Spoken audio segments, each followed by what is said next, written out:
Resentment is poison. It doesn't just ruin relationship, it drains your joy, your energy, and even your self-worth. But here's the good news. Resentment also points to something powerful, the exact place where healing and self-love need to begin. So in today's Self-Love Wednesday episode, I'm going to show you how to identify those root causes and start cleaning them out for good. Welcome back, Uplifting Life Partners, to Simplified Uplifters Marriage Mastery Podcast, Cultivating Extraordinary Connections, the podcast dedicated to giving you the tools to build, repair, and strengthen the foundation of your relationship so you can have a stronger, more joyful, and resilient marriage. And I'm your host, Ron Simplified Myers. Let's ignite possibilities together. So this is our Self-Love Wednesday episode, and today we're diving into the topic, the resentment antidote, identifying the root causes of your frustrations and the ability to recognize and address them before they damage your peace and relationships. See, resentment, it's like a slow poison. It builds silently until one day, boom, it explodes. But what if I told you there's an antidote? And it starts with self-love. That's why today we will assist you in placing you at the center, because the love you give yourself, it shapes every connection you have. So let's begin by defining resentment clearly. See, resentment is lingering bitterness that grows when our needs aren't met, when our boundaries are crossed, or when frustration goes unspoken. See, it's not usually about the big blow-up moments. Resentment, it builds slowly, drip by drip, over time. Here's an example.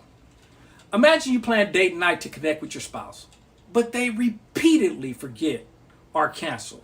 At first, you feel disappointed, then frustrated, and over time, if it keeps happening and you don't speak up directly, that disappointment, it hardens into resentment. So I know the next question is, well, how does resentment actually show up inside of a relationships? Well, see, resentment, it rarely comes out of, I feel hurt and disappointed. Instead, it hides under behaviors that chip away at connection. The silent treatment, pulling away and shutting down instead of saying what's wrong. A wife stops engaging in conversation after her husband consistently ignores her input on family decisions. So instead of saying, I feel unheard, she retreats into silence. How about passive aggressiveness? Making those snarky comments, sarcasm, or doing things with a bitter undertone. You have that husband who feels his wife doesn't appreciate him. He might mutter under his breath, guess I'll do it myself, like always. How about this one? Keeping score. Tallying every mistake, every unmet need, and every disappointment, waiting for the perfect moment to bring it all up. How about this one? Have you ever heard this one? Remember last Christmas when you didn't help me with the kids? And then on our anniversary, you forgot the dinner reservation? These patterns, they don't just communicate frustration, they erode trust and intimacy over time. So let's dig even deeper on this connection process by talking about resentment and self-love. See, here's the powerful truth.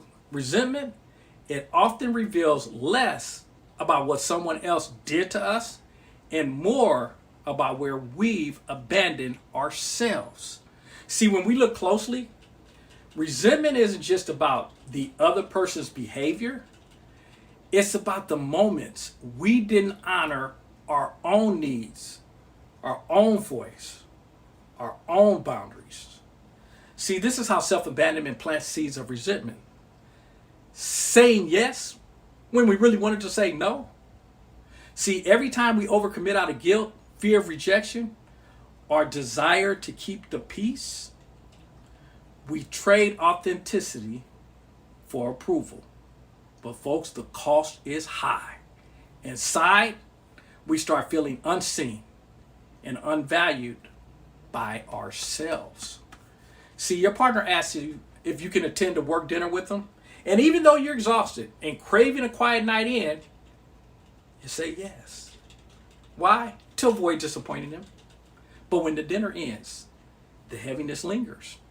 Resentment quietly whispers, why didn't you just say no?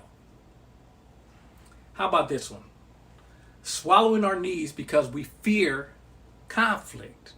When we silence ourselves, we think we're protecting relationship, but in reality, we're building walls of quiet bitterness. You feel hurt that your spouse spends hours scrolling on their phone at night instead of engaging with you. But instead of saying, I miss you, can we connect before bed? You stay silent. The unspoken hurt and transforms into resentment. And over time, distance. See, another way this happens is by letting boundaries slide. A boundary is simply the line where you end and someone else begins. When we repeatedly allow those lines to be crossed, we're essentially saying, my needs don't matter as much as yours. That self-neglect, it grows into bitterness. An example of that would be, you agreed long ago that weekends would be family time, but your partner keeps scheduling overtime work. And instead of reaffirming the boundary, you let it happen, hoping, we know that's dangerous, it'll fix itself. Deep down, you're frustrated, not only with them, but with yourself for not holding the line. So here's the truth. In every one of these situations, the resentment feels like it's pointed at the partner. But the deeper wound is self-betrayal. When we don't honor ourselves, we teach others to overlook us too. So is there a way to correct this or turn this around? Yes, and it's called self-love shift. When we recognize that resentment is a signal, not a sentence, it's your inner voice saying, speak up. Say no with love. Protect your energy. Your needs matter too. See, at that moment, we are beginning the process of practicing self-love by setting those boundaries, voicing our needs, and honoring our truth. See, resentment, it has no fertile ground to grow in at that point. So here's a few questions to ask yourself. Number one, where in my life am I saying yes when I really want to say no? Number two, what unspoken need am I silently hoping my partner would just figure out? Number three, what boundaries have I let slide? And how can I lovingly reset it? So by understanding resentment this way, couples can stop seeing it as a relationship ending poison and instead as a signal. It's a signal that something is out of alignment. A signal that boundaries need to be clarified. A signal that self-love needs to be practiced. Because when we honor ourselves, resentment doesn't have as much room to grow. So now, let's go into the hidden root causes. See, resentment isn't just about the surface issues like the dirty dishes, the forgotten date nights, or who takes out the trash. See, those are symptoms. The real problem lies underneath in the root causes that fuel frustration and bitterness over time. So here are 4 of the most common hidden roots of resentment. Number 1, unspoken expectations. We often expect our partners to just know what we want, need, or feel when they don't. Resentment takes root. Here's a story. Imagine you're stressed from work, juggling kids, barely keeping up with the house. You're silently hoping your partner will notice and step in to help with dinner. But instead, they sit in on the couch, turn on the TV, and inside you thinking, why can't they see I need help? Don't they care? See, frustration rolls into bitterness. The truth? Partners aren't mind readers. What feels obvious to you may not even register to them. So what's the solution? Communicate. Instead of waiting for them to figure it out, say, I'm really overwhelmed tonight.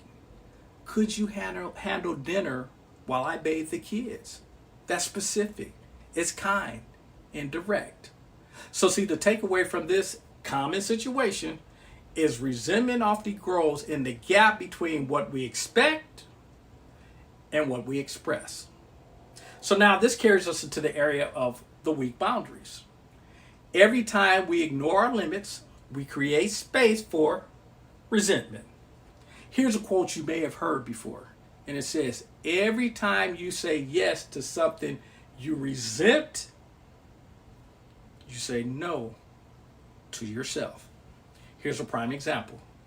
You agree to host a family holiday gathering, even though you're exhausted, your home is already cluttered, and deep down, you wish someone else would take the lead.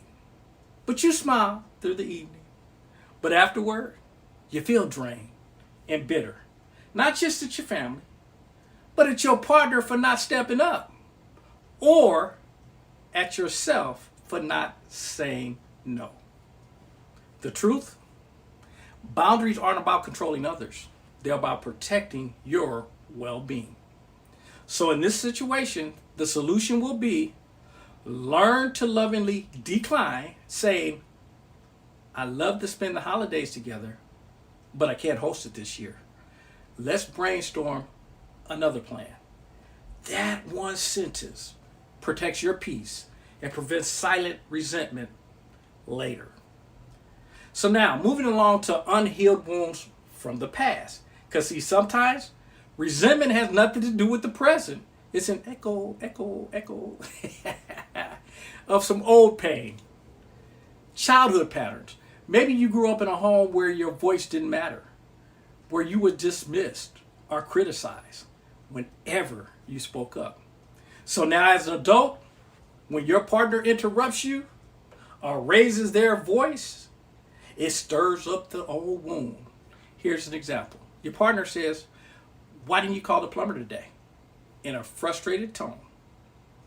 Instead of hearing it as a simple question, you shut down. Because it feels like that childhood moment when nothing you did was good enough.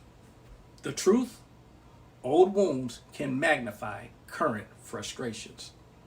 See, what your partner said, it might be small, but your reaction is tied to something much bigger in your history.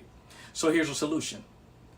Notice when your reactions feel bigger than the moment. Practice self-reflection. Is this about my partner or about my past? And then share your vulnerability. When you raise your voice, I feel like I'm back at being a child who wasn't heard. And I know that's not your intent, but it triggers me. Healing the past lightens the weight for the present. Well, let's cover one that you may know, and you already knew this was coming, and it's talking about comparison and those unrealistic standards. Because one of the most silent roots of resentment today comes from measuring your relationship against unrealistic standards, especially when you keep paying attention to social media. You scroll through Instagram, Facebook, or whatever, and you see another couple celebrating their anniversary. They got some flowers. It's a weekend getaway, professional photos. Meanwhile, your anniversary, it was pizza on the couch after a long day. Suddenly, your contentment turns into bitterness. Why can't my partner be more romantic? Why can't we be like them? I'm going to share a real example with you. I had someone call me and they told me about what was happening in their home. The wife told me that her husband had threatened physical harm to her.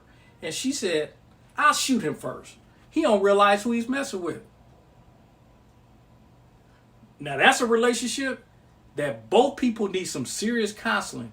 They may even need to be separate. And even if they're separate, they both need some counseling. Because to believe that behavior and that thought process okay, somebody needs some help. But here's the kicker. A few days later on social media, I saw them saying, happy anniversary, and how we're the luckiest people in the world. What? Now, how many people saw that post and wanted a relationship just like that? No, you don't. So here's the truth. Social media shows the highlight reel, not the real story. See, comparison, it creates invisible pressure and sets your partner up against impossible standards. So here's the solution. Ground yourself in gratitude. Focus on what your relationship does have. Replace comparison with curiosity. What do I actually need right now to feel loved? Have a direct conversation with your partner. Instead of holding them hostage to silent comparisons. Remember, resentment doesn't come out of nowhere. It grows roots in 1. Unspoken expectations. 2. Weak boundaries. 3. Unhealed wounds from the past. 4. Comparison and unrealistic standards. So when you learn to identify the roots, you can pull resentment out of the source instead of just trimming the leaves. Here's a visual for you. Think of resentment like a weed in the garden of your marriage. If you only cut the surface, it grows back. But if you go to the root, which is expectations, boundaries, wounds, and comparisons, you clear space for love to thrive again. So with this understanding, let's get into how to heal. You got to strengthen boundaries. See, boundaries aren't walls. They're bridges that make healthy love possible. See, every time you set a boundary, you protect your peace and you prevent resentment. See, this is when you need to practice. Start small, but say no to a small request without guilt. A coworker asks you, can you cover my shift this weekend? Instead of automatically saying yes, practice, I can't this time, but I hope you find someone. How about in marriage? If you need downtime after work, don't silently hope your partner guesses. Say, I like 30 minutes to recharge before jumping into family conversations. See, each time you honor your limits, you reinforce that your needs matter. And resentment, it loses its grip. So the final step in this process is to release and refill. See, resentment is heavy. It clogs emotional space. Releasing it, it frees you to receive love. But release alone, it isn't enough. You gotta refill it with something better. So step 1, forgiveness exercise. Forgive yourself for saying yes when you meant to say no. Forgive your partner when the times they fell short, not to excuse them, but to release yourself from carrying the weight. Step 2, the refill. Refill with gratitude. See, you swap out the bitterness with intentional gratitude practices. Each night, write down 3 things your partner did that day, big or small, that you can appreciate. Even noticing something as simple as, they made me coffee this morning. That can shift the emotional climate. So release, it lightens the load. And gratitude, it refills the heart. So with that said, we have to make sure that we're very clear in our understanding that resentment doesn't vanish on its own. It dissolves when you name it, own your part, communicate with compassion, strengthen your boundaries, release, and refill. Think of it like cleaning out that cluttered closet. You identify the mess, you named it. You're taking responsibility for what you've stored, that's owning it. And you talk about what stays or goes, that's some communication. And then you set rules for future clutter, that's called the boundaries. And finally, refill the space with what actually brings joy, which is gratitude. And if this is done consistently, these steps turn resentment from a silent killer into a powerful signal for growth and deeper connection. So let's do a brief recap. Resentment, it's a signal, it's not a destiny. And the antidote, it's the awareness, the boundaries, the compassion, and the self-love. So I want to thank you for your time. We'll be back next week for another Self-Love Wednesday. Remember to visit the Simplified Uplifters Marriage Mastery Podcast Facebook page, where you can communicate with us in a more personable, more professional, whatever words you want to use, but you can talk to us a lot easier. And then for more exclusive training and the deeper dives, our app and clothing apparel, we've also placed that information in the bio of this podcast, or you can visit the website, which is simplifieduplifters.net. And if you found value in today's episode, we would definitely appreciate it. We definitely going to encourage you to share this episode and the podcast itself with those that you know need to hear this message. And if you haven't already, I know you have, but if you haven't, subscribe to Simplified Uplifters Marriage Mastery Podcast. So that way you don't miss our upcoming Marriage Builder Sunday, where what we'll do is we're going to explore how these individual strengths that we're getting on Wednesday, how they come together to create an unbreakable bond. So thanks again for joining me on this transformative Self-Love Wednesday. And until next time, nurture your soul. Protect your energy. Be kind to yourself. And build the marriage of your dreams. And most importantly, remember your power. You are extraordinary.